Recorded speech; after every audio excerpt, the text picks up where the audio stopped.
The wind that morning did not howl. It whispered.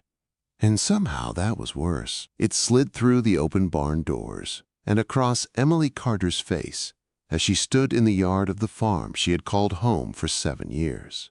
The sky was pale and empty, the kind of winter sky that promised no mercy. Behind her, the front door of the farmhouse closed with a slow, careful click. Not a slam. Not anger. Just final. Her father-in-law, Walter Carter, stood on the porch with his hands behind his back. His coat was thick wool. His boots were polished. His voice had been calm when he said it. "This land stays in the Carter bloodline. My son is gone. And you, Emily, you're not blood." He had not shouted. That would have been easier to fight. He had spoken like a man reading from a ledger. "You can collect your things before noon." Emily had nodded. She had not begged. There had been a time when she would have tried to reason with him. But that time had been buried beside her husband last spring. Now she stood alone in the yard, with a small wooden trunk at her feet. Inside it were 2 dresses, a worn Bible, her late husband's pocket watch, and a quilt she had stitched herself. That was all the Carter farm allowed her to leave with. The barn doors creaked again as her brother-in-law walked past her without meeting her eyes. The house windows reflected nothing back at her. The farm dogs did not bark. Even the world seemed to agree she no longer belonged there. Emily picked up the trunk. It was heavier than it looked. She did not look back as she walked down the frozen dirt road toward town. Hollow Creek was small, but it had always felt solid. Today it felt like it was watching her. Curtains shifted when she passed. Conversations stopped. A widow without children was a burden no one wanted close when winter was coming. She stopped outside the sheriff's office because something caught her eye. A weathered paper was nailed to the post beside the door. It flapped gently in the cold breeze. The ink had run in places, but the words were still clear. Tax seizure property. Northridge Creek. Abandoned log cabin. Structure unstable. Sold as is. Price, $5. Emily stared at the number, $5. That was all she had in her coat pocket. 5 silver coins she had saved from selling her wedding dishes months ago, when she first sensed the Carter family pulling away from her. She reached into her pocket and felt their edges. Cold. Real. Sheriff Dawson stepped outside just then, adjusting his belt. "You planning on staring that paper into fixing itself?" he asked gently. Emily turned to him. "Is it still available?" He followed her gaze to the notice and then back to her thin frame. "That cabin's half fallen in, roof's split. Chimney collapsed 2 winters ago. No one wants it." "I didn't ask if anyone wanted it," she said quietly. "I asked if it's still available." The sheriff studied her for a long moment. He had seen grief before, he had seen defeat. What he saw now was something different. It unsettled him. "It's $5, he said slowly. "But I won't lie to you. Winter's early this year. That place won't forgive mistakes." Quote. Emily held out her hand with the coins resting in her palm. "I have nowhere else to make mistakes." He sighed, took the coins, and handed her the folded deed. "Northridge Creek is 3 miles up past the timberline. If the wind shifts, it hits hard up there." She nodded once. "Thank you." The walk was long. The cold grew sharper as the road narrowed into a path. Pine trees thickened around her. Snow from last week still lingered in shaded patches. By the time she reached the ridge, the sun was already sinking low. The cabin stood crooked among the trees like it was ashamed of itself. Half the roof sagged inward. The front door hung on one hinge. The chimney was nothing but a broken stack of stones. Snow had drifted through the gaps in the logs and lay in soft piles across the dirt floor. Emily stood in the doorway and let the silence settle around her. This was what $5 bought. She stepped inside. The wind slid through the cracks in the walls and brushed her face like a warning. The air smelled of damp wood and old ash. A raccoon darted out from the far corner and disappeared through a hole in the wall. Emily set her trunk down near the only part of the ceiling that still looked solid. She did not cry. Instead, she walked the perimeter slowly, running her hand along the logs. She counted the gaps. measured the damage with her eyes, studied the angle of the roof. She had grown up helping her father repair fences and patch sheds. She knew wood. She understood weather. This was broken. But it was not dead. She went back outside and began dragging fallen branches toward the cabin. Her fingers went numb within minutes. Her breath formed clouds in front of her face. Every trip through the snow made her legs burn. She worked until the last light faded. Inside, she cleared a small space in the center of the dirt floor and built a weak fire with the driest twigs she could find. Smoke filled the room and stung her eyes because there was no chimney left to carry it upward. She coughed, but stayed seated beside the flame. The fire was small. The cabin was colder than the night air. She wrapped herself in the quilt and leaned back against the log wall. The wind pushed against the structure and it groaned in response.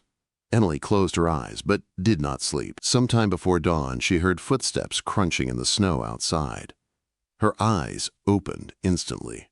A shadow paused at the doorway. She reached for a loose board beside her, gripping it tight. An older man stepped into view. His coat was patched leather.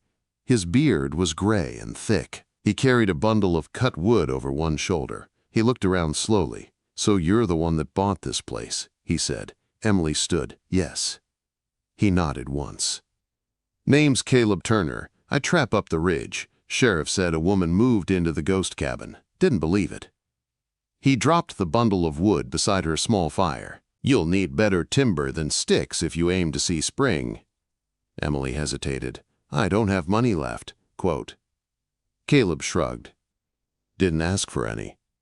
He stepped closer to the wall and ran his fingers along the gaps in the logs. "You'll want clay from the creek bed. Mix it with straw. Pack it tight. Block the wind first. Fire second."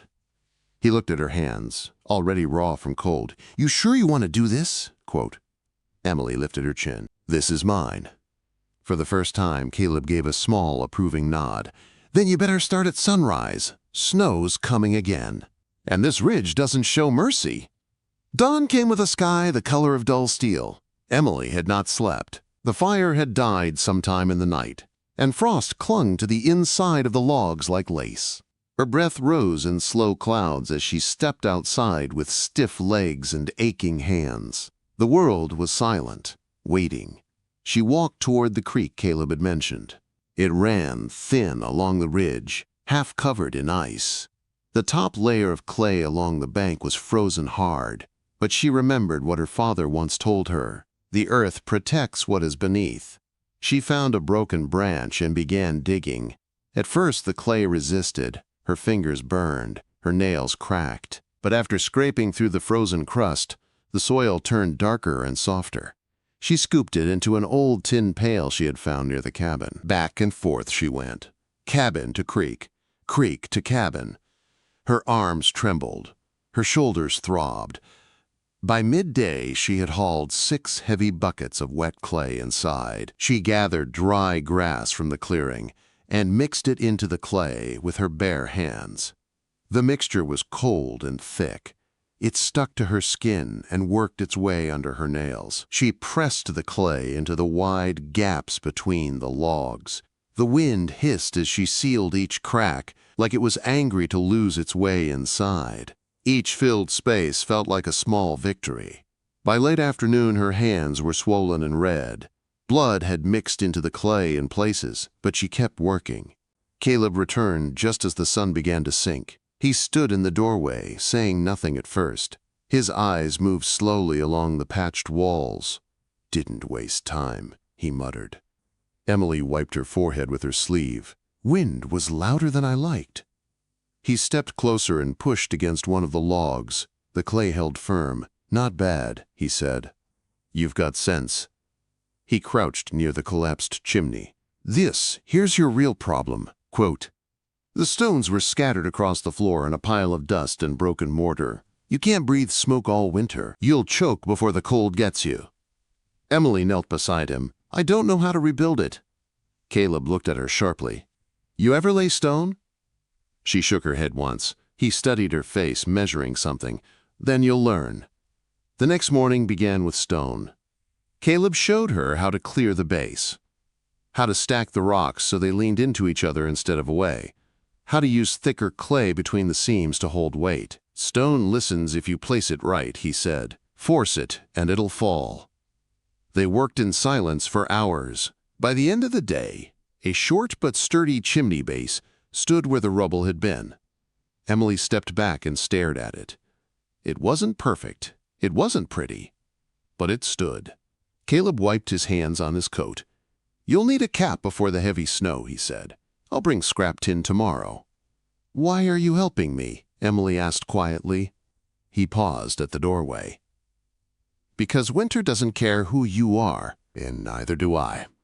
He left without another word. That night, Emily built a stronger fire. Smoke curled upward and escaped through the rough chimney throat instead of filling the room. She sat close to the warmth and let it touch her face. For the first time since leaving the farm, she felt something steady inside her chest. Not hope, not yet, but steadiness. The next 3 days blurred together in a rhythm of labor. Clay, straw, stone, firewood. Caleb brought scrap metal and showed her how to bend it across the chimney top to keep snow from choking it. He left her a rusted hammer and a handful of bent nails. "You'll want that roof tighter," he warned. "Clouds are building west."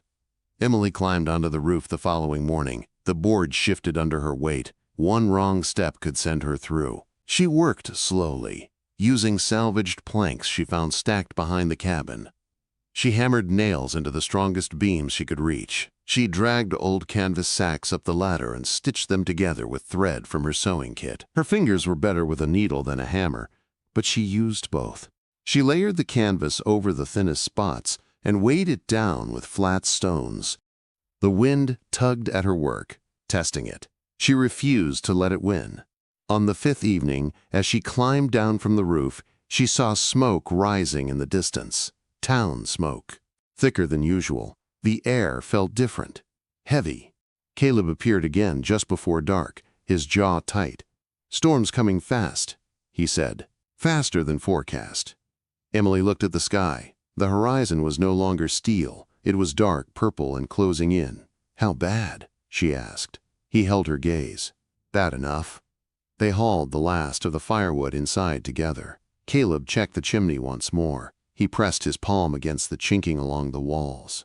"It'll hold," he said, "if you keep that fire fed." "And you?" she asked. "I've weathered worse." He paused at the door. "Lock it from inside. Snow drifts deep up here." After he left, the first flakes began to fall. They were small at first, quiet. Emily sat by the hearth, feeding the flames carefully. By midnight, the flakes had turned into a wall of white. The wind hit the cabin with sudden violence. It slammed against the logs and howled through the trees like something alive. The roof groaned. The chimney rattled. Emily pressed her back against the wall and kept adding wood. The fire answered with steady heat. The storm grew louder. Snow struck the canvas above her like thrown sand. Branches cracked in the forest. Something heavy crashed in the distance. She did not move from the hearth. By morning, the windows were sealed shut with ice. The door would not open. She was buried. The cabin shuddered under the weight of the storm.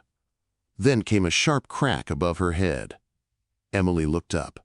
A beam shifted. Snow began to sift through a new seam in the roof. Her heart pounded, but her hands moved. She grabbed the hammer and a spare plank, climbed onto a stool, pressed the board against the splitting wood. She hammered hard.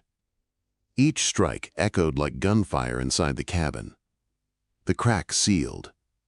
The beam steadied. She climbed down slowly, her breath shaking.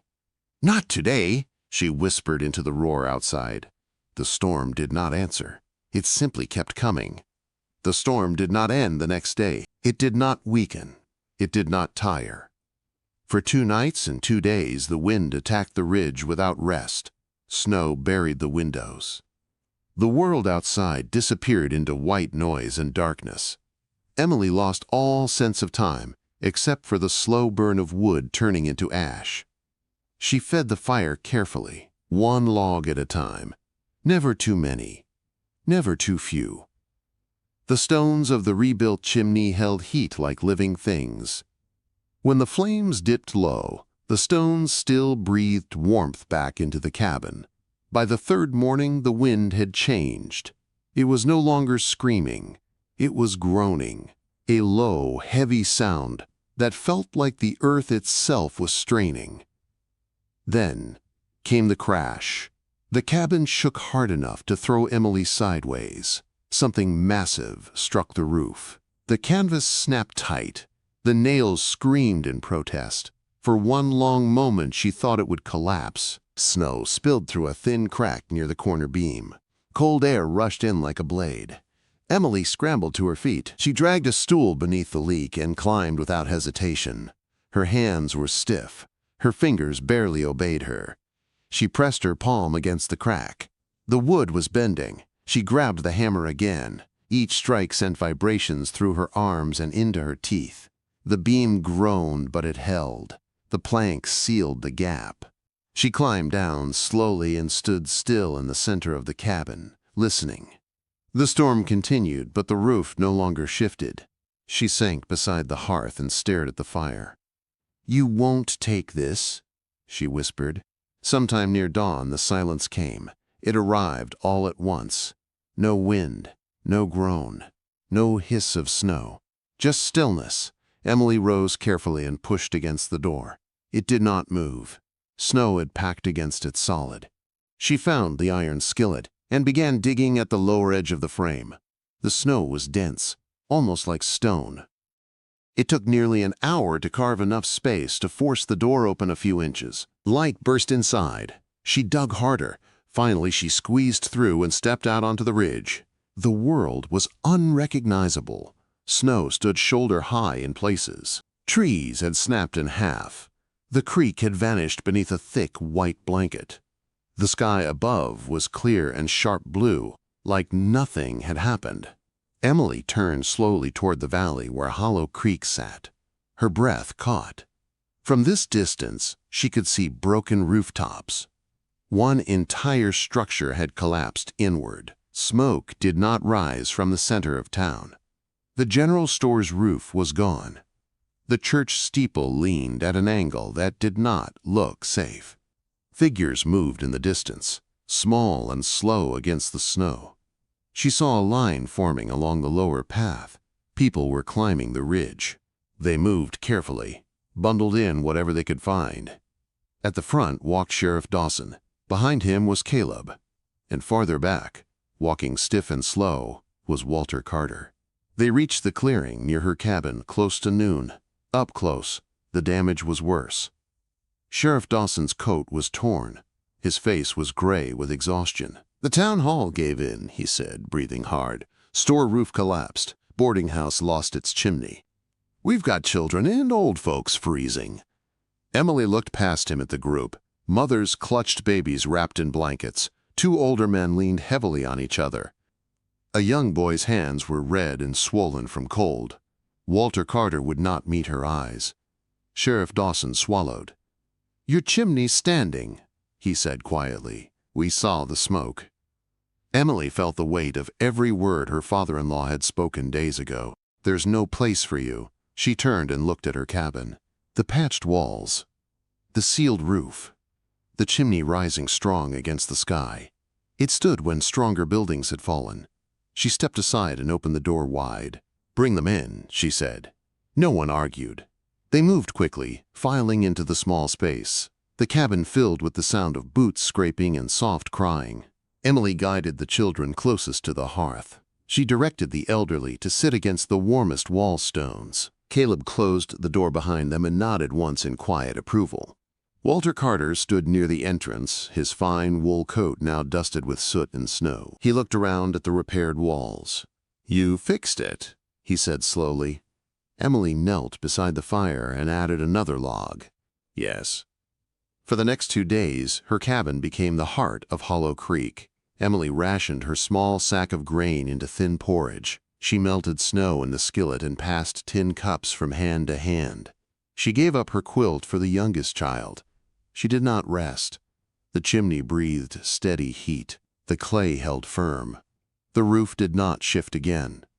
On the second night, Sheriff Dawson sat near the door and shook his head. If this place had gone down too, we'd have lost half the town. Walter Carter stared at the hearth. I told her she brought nothing, he muttered. Emily heard him. She did not answer. The fire answered instead, crackling strong and steady. When the snow crews finally cleared enough path for families to return to what was left of town, they left her cabin differently than they had entered. They did not look at her with pity. They looked at her with respect. Walter Carter paused at the door. He removed his hat. "Emily," he said quietly. She met his gaze for the first time since he had shut the farmhouse door. "Yes?" He swallowed once. "I was wrong." She held his eyes a moment longer. Then she nodded. "Winter corrects many things." He stepped outside without another word. As the last figure disappeared down the ridge, silence returned to the cabin. But it felt different now. Not empty, earned. The silence after the town left felt larger than the storm. Emily stood in the doorway of her cabin and looked down at Hollow Creek. Smoke was rising again from scattered chimneys. Men moved across rooftops, clearing snow. The town was broken, but it was alive. She closed the door and turned back to the hearth. The floor was scuffed from boots. The air still held the scent of many bodies and boiled grain. Her small home had carried the weight of the town and had not bowed. She walked her hands slowly along the patched walls. The clay had dried firm. The logs felt solid beneath her palm. She had not just survived winter. She had built something stronger than she understood. 2 days later, Caleb returned with a mule dragging a sled of timber. "Figured you might want proper beams up there," he said, nodding toward the roof. Emily stepped outside. I was thinking the same.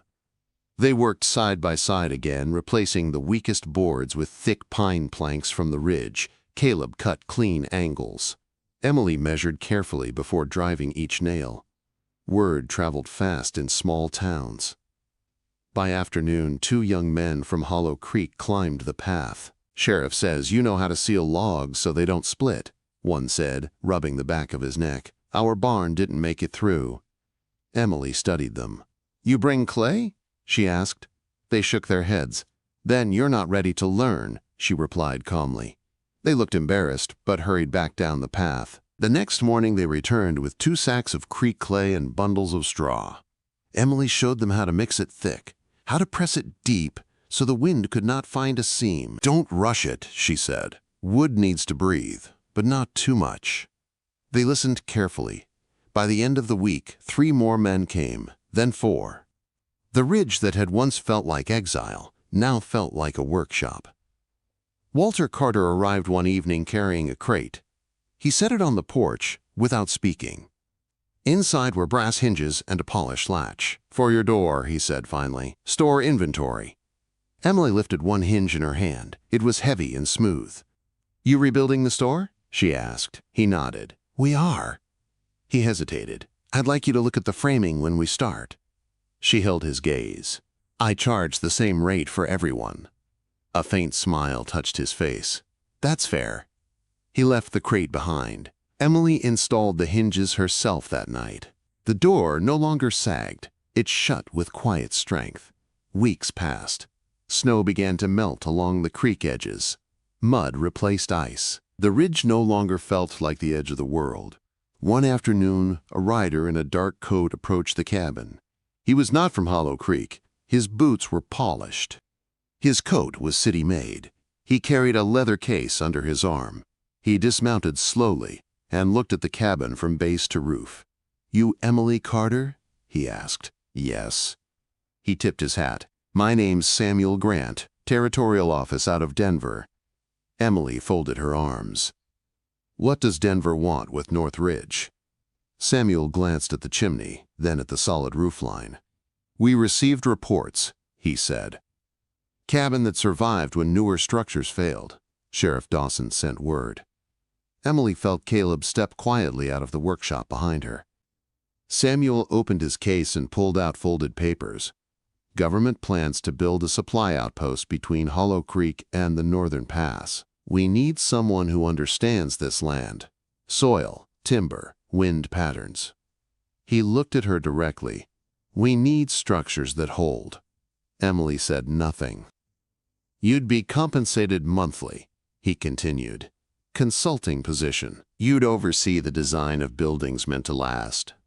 Caleb gave a low whistle under his breath. Emily walked past Samuel and looked out over the ridge. Weeks ago, she had stood here with a trunk and $5. Now the territorial office stood at her gate. I won't leave this ridge, she said quietly. Samuel nodded once. You wouldn't have to. She turned back to him. I work from here. Agreed. And I choose who builds. He smiled slightly. That's why I'm here. She extended her hand. He shook it firmly. The news reached Hollow Creek by sundown. By morning, people were climbing the ridge again. Not for shelter. For instruction. Emily bought tools first. A proper saw. A broad axe. Iron brackets. A team of oxen to haul heavier timber. She expanded the cabin outward, adding a second room for drafting and measuring. The porch grew wider. The workshop filled with young men eager to learn how not to repeat old mistakes. Wind comes from the north here, she told them, pointing toward the ridgeline. So your support beams face into it, not away. Quote. They nodded, writing notes on scrap paper. Walter Carter watched one afternoon as she sketched framing angles on a board. You always had this in you? He asked. Emily did not look up. I always had hands, she replied. I just needed something worth building. Spring crept in quietly. The snow retreated into shaded corners. Wildflowers pushed through damp earth. The cabin no longer looked like a ruin saved by stubbornness. It looked like the strongest structure in the territory. One evening, as the sun dipped low behind the hills, Emily stood alone on her porch. The ridge was no longer silent.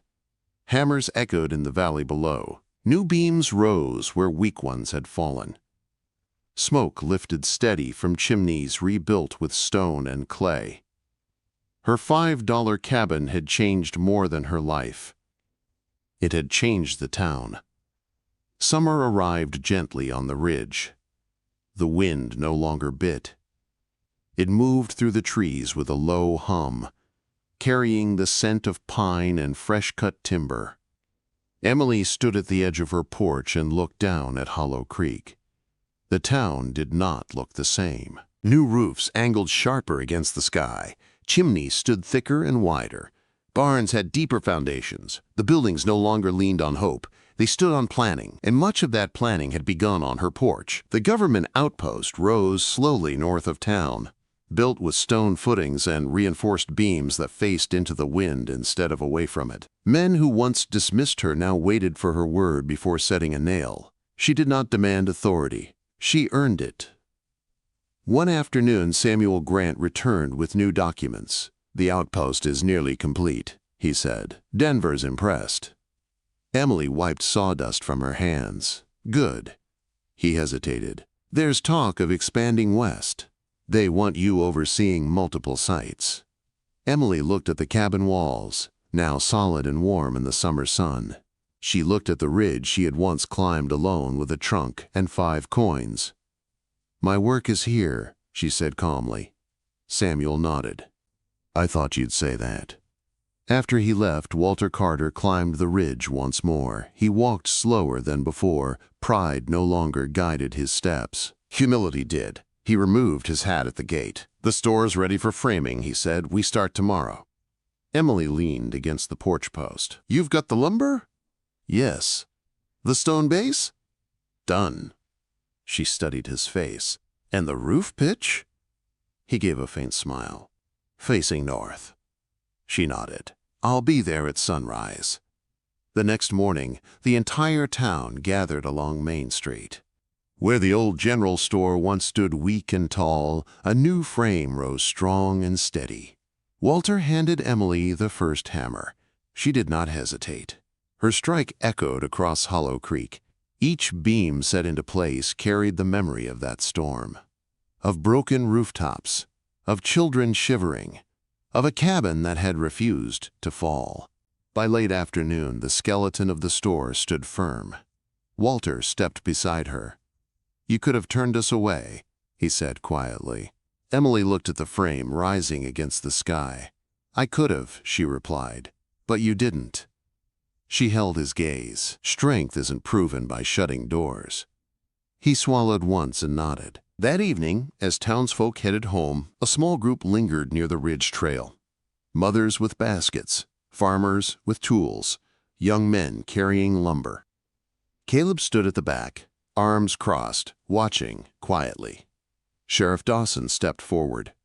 We're naming it, he said. Emily frowned slightly. Naming what? The Ridge, he answered. People don't call it North Ridge Creek anymore. She felt a strange tightening in her chest. What do they call it? Quote. He smiled. Carter's Rise. She shook her head. No. Caleb chuckled softly. You climbed it when no one else would. Emily looked at the path that once felt like exile. The snow had buried it then. Now it was worn smooth by steady feet. It's not about me, she said quietly. Sheriff Dawson tipped his hat. It's about what stood. The crowd began to disperse, but not before leaving small offerings at her gate. A sack of flour, a bundle of fresh-cut wood, a basket of early vegetables. Not charity. Respect. Late that night, Emily sat alone on her porch. The sky was clear. Stars hung low and bright above the ridge. Her hands rested in her lap, scarred and strong. She remembered the feel of 5 silver coins pressed into her palm, the sound of the farmhouse door closing behind her. She remembered standing in that broken cabin for the first time, cold, alone, unwanted. She looked now at the solid walls glowing faintly from the hearth inside. At the workshop she had built, at the town rising stronger below her, she had not just rebuilt wood and stone, she had rebuilt her name. Footsteps approached softly along the path. She did not turn. Caleb stopped beside the porch railing. Never doubted you'd hold, he said. Emily smiled faintly. I did. He looked at the valley lights below. You stayin'? She leaned back in her chair. I am. He nodded once and walked back down the ridge. Emily remained where she was. The wind moved gently through the trees, no longer searching for cracks in her walls. She closed her eyes and let the quiet settle around her. Once, she had been told she brought nothing to the table. Now, when storms gathered on the horizon, the town looked to the ridge. They did not see a widow. They saw the woman who built what others thought was impossible. And the $5 cabin stood firm, not because it was cheap, but because someone refused to let it fall. If this story moved you, share it with someone who needs to be reminded that what others dismiss may become your greatest strength.